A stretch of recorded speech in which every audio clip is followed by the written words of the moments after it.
Hello everyone, my name is Tero Pesonen and I'm here with Puneet, the essay chair in Melbourne after the 105 plenary.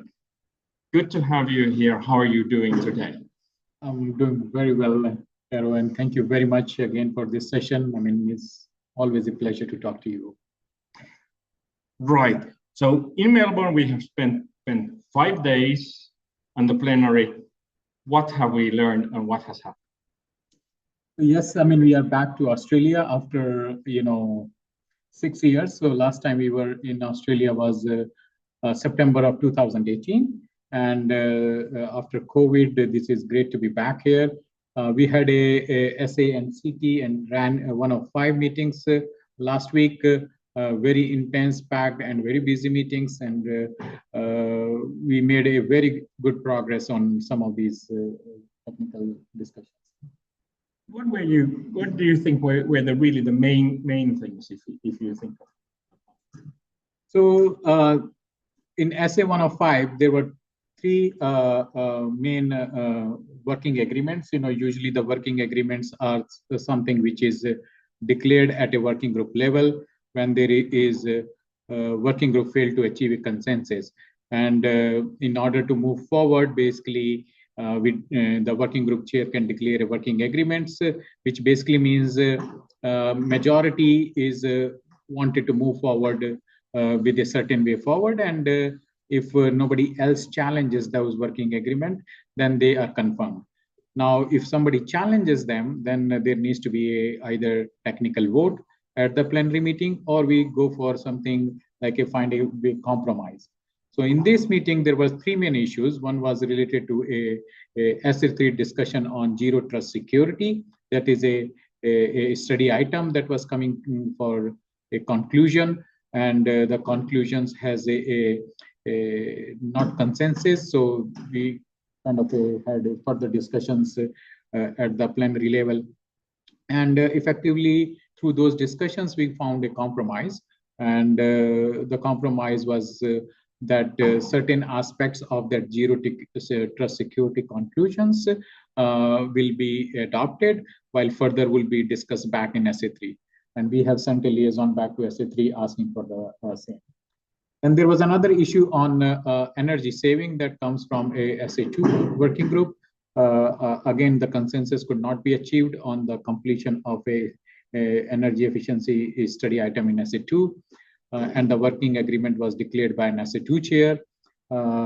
Unfortunately, on this one, we could not find a compromise. So it went for a technical vote, and it received the 71% votes that was required for it to be confirmed.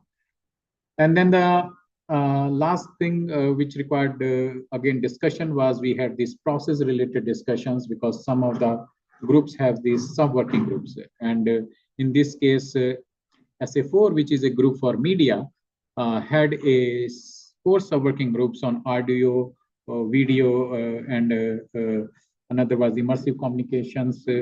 And the discussion was whether they should continue to operate those sub-working groups, or whether they should basically adopt some like a process like other working group where the things can happen in parallel. And that also through basically further discussions, we could come to an agreement, and then SA4 decided to continue the way they have been operating in the past. So these were the main 3 things that was focusing on the working agreement. But it shows 3GPP, typically consensus, but it can also solve conflicts if there are any after a whole lot of discussion, I must say, but it can do it. Yes, definitely. I mean, there are scenarios like these, like where consensus could not be achieved in the working group, but then we have the tools to basically address that. I mean, we like to avoid any voting, so or the technical votes in 3GPP, because we are consensus-driven organization, and we would continue to like to operate in that mode. But sometimes the technical votes necessarily become these are the last resort. I must say that over the years, I have participated in 3GPP, but it's really a rare occasion. It's almost something to celebrate that it takes place, because it shows that it is there and it works. How about other things? So one most important progress which we had is basically an approval of first study item on 6G. Okay. And that is a study item from SA1, which is a use cases and service requirements group. So now we had an approved 6G study item on use cases and service requirements. And we have an rapporteur from China Mobile and T-Mobile USA, which will be jointly basically driving this work in SA1. Orlando, which is a meeting, the November meeting, which will be happening in Orlando, is actually going to be the first meeting where this study item would be on schedule, and they would start to discuss these use cases. Now, this study is really important because, as you know, that there will be a workshop, 6G workshop happening in March next year. And that is a TSG-wide workshop where we would basically see this input from SA1 in terms of what progress they have made on 6G use cases and service requirements. It may be still early for them to have any conclusions because the study will take at least 21 months for them to complete, but some early discussions and inputs would be very much welcome from the SA1 side. We can really say that we are now working on 6G. We have pins here, and for our community, this is obviously a quite important work in progress to find the consensus with other verticals, ensure that our requirements are included and contribute, since we have to have the common view by the March workshop. The basic objective for the March workshop is basically to form a structure for the working group studies. So from March workshop, there would be a discussion on the technological aspects. We have already gone through the use cases as part of IMT 2030 workshop that happened in May this year. But moving forward, what we need is basically what are the technological aspects for driving the architectural studies and also the radio interface technology studies that are on. Right. So there we obviously need to have a look. A little bit word from guidance for you. Do we need to come and highlight which of the 4G, 5G capabilities we also want to be supported in 6G, or can we presume that, say, mission critical push to talk will be included anyway? I mean, nothing happens by default, right? So, I mean, what the discussion would be, what kind of services which we have in 4G and 5G system would either needs to evolve or needs to be made available from day one, right? So when we talk about day one is basically the first release, a normative release would be release 21. And as part of that release, what are the day one features or services which we like to have? Now, it is really important that, mission critical community basically continue to get engaged and participate in this study in SA1 and basically drive the requirements. One thing I would say is, you can look at the gap analysis from the previous generation versus the next generation. What is missing, from the previous generations in 5G, and what new capabilities needs to be provided from the 6G system. Right, and well, obviously, for a lot of things we are quite happy. So what we would simply need that there's backward compatibility and things continue. But clearly, there are things that need to be finalized, and now this is an opportunity for all those that are gathering real life experience, utilizing broadband services.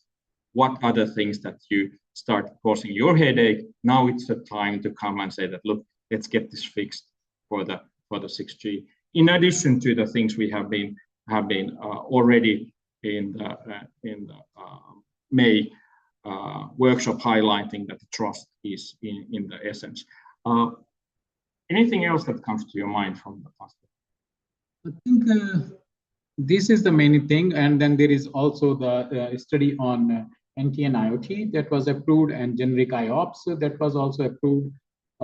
which I believe would be very relevant for the mission critical community as well. Absolutely. So the NTN narrowband IoT, as far as I understand it, is the ability to utilize, for instance, Iridium low Earth orbit constellation for messaging and perhaps some voice services globally everywhere in the world, which would be a huge step in terms of connectivity.